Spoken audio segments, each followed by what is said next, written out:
నమస్తే. శ్రీ గురుభ్యో నమః. శ్రీమాత్రే నమః. ఆదిత్యాయ చ సోమాయ మంగళాయ బుధాయ గురుశుక్ర శనిభ్యే రాహవే కేతవే నమః.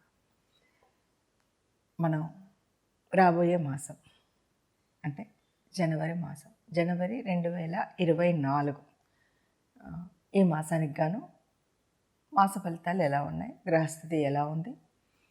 ముఖ్యంగా జనవరి అంటే ఆంగ్ల కాలమాన ప్రకారం గ్రెగేరియన్ క్యాలెండర్ ప్రకారంగా నూతన సంవత్సరం అంటూ ఉంటారు.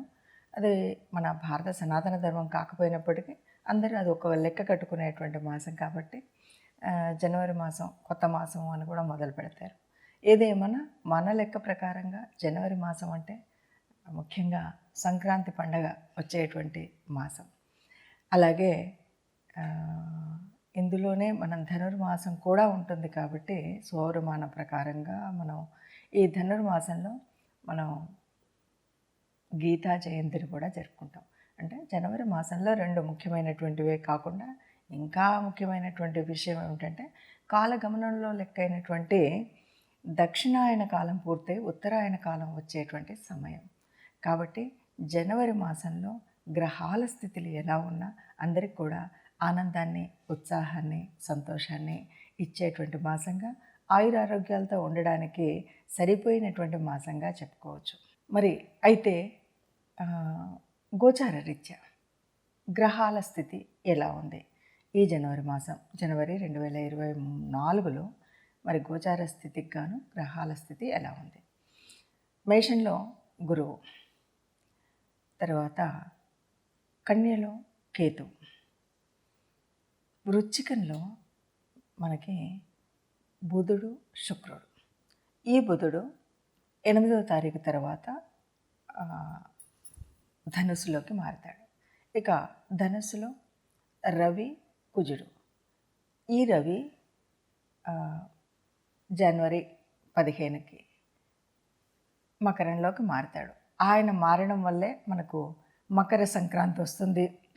సౌరమానం ప్రకారంగా మనం చేసుకునే పండగ అంటే సౌరమానంలోకి వెళ్ళడం, ఇదే మన కాలగణనకి లెక్క. అంటే మకర రాశిలోకి రవి ఈ నెల 15వ తారీఖు మారుతాడు. అప్పుడు మకర సంక్రమణం జరుగుతుంది 15 నుండి 16. అది సంక్రాంతి పండగగా మనం చేసుకుంటాం. ఇక మిగిలినటువంటిది రాహు మేషంలో ఉంటాడు. ఇలా గ్రహాలు ఉన్నప్పుడు మరి ఒక్కొక్క రాశికి ఫలితం ఎలా ఉంటుంది చూద్దాం. తదుపరి కర్కాటక రాశి. కర్కాటక రాశి వారికి జనవరి 2024లో ఎలా ఉంటుంది అంటే ఈ నెలలో ఇంతకుముందు మాసం వరకు కొంత కష్టాలు, కొంత చికాకులు ఉన్నటువంటి పరిస్థితి మీకు గుర్తే ఉండాలి.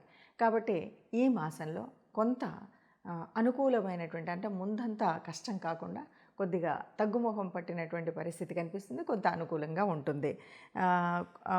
అయితే ఇక్కడ అనుకోకుండా కొన్ని కోపం పరిస్థితి, అంటే ఆ కుజుడు ఉన్నటువంటి పరిస్థితిని బట్టి కోపం, తాపం ఎక్కువగా వచ్చేటువంటి స్థితి ఉంటుంది.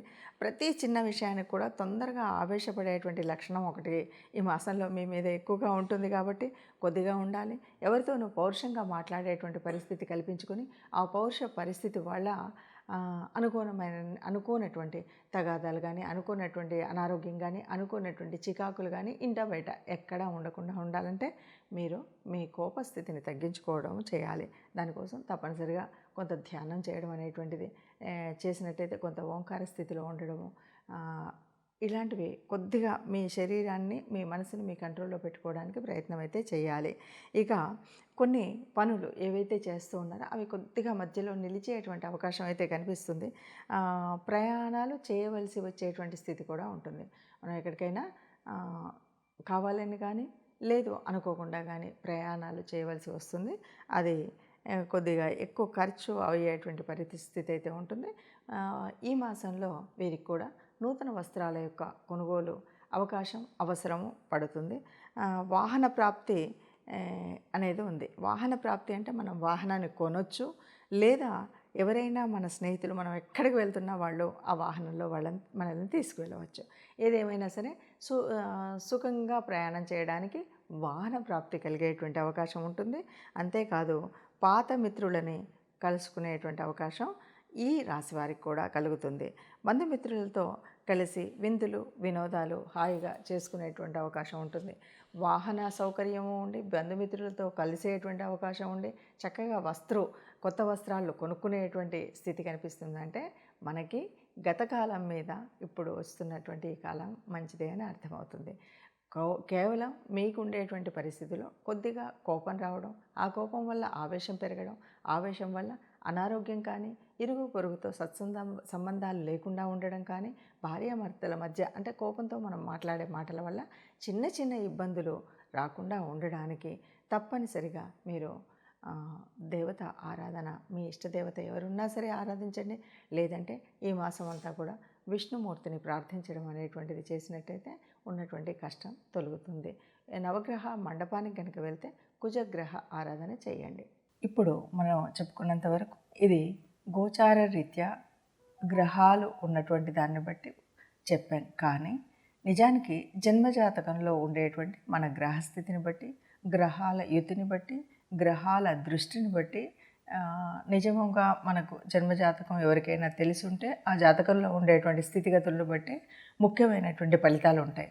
అయినప్పటికీ ఎవరికైనా అసలు రాశి ఏమీ తెలియనప్పుడు, అంటే వాళ్ళ జన్మజాతకంలో ఉన్నటువంటి కుండలి ఏది తెలియకుండా కేవలం రాశి మాత్రం తెలిసినప్పుడు, లేకపోతే మకరం మనం చెప్తూ ఉంటాం కదా, ఇదేంటి ఇది నా జన్మ లగ్నం, ఇది నా జన్మ రాశి, ఈ రెండు మాత్రమే తెలుస్తాయి.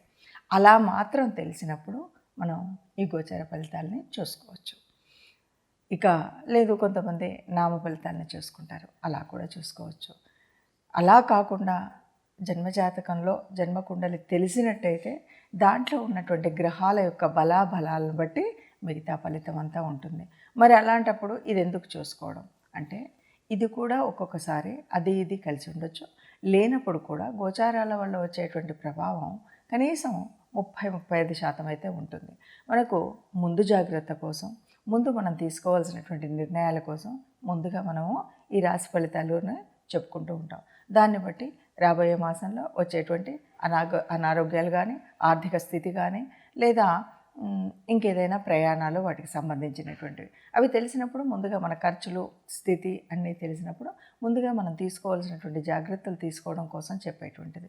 అంతేకాకుండా ఆ గ్రహాలు మనకు అనుకూలించడం లేదు అన్నప్పుడు మనం తీసుకునేటువంటి ఆ గ్రహాలకి శాంతి కానీ, దేవతా పూజ కానీ ఇవి మనం చేసుకుంటే, అంటే పరిహారాలు చేసుకుంటే బాగుంటుంది అనే ఉద్దేశంతో మనం చెప్పినటువంటివి. మీ రాసులను బట్టి మీకు ఉన్నటువంటి స్థితిగతులను బట్టి ఆ చిన్న చిన్న పరిహారాలు చేసుకున్నట్టయితే ఈ జనవరి మాసం అంతా కూడా సుఖంగా ఆనందంగా ఉంటారని చెప్తూ అందరికీ శుభం కలగాలని సర్వే జనా సుఖినో భవంతు.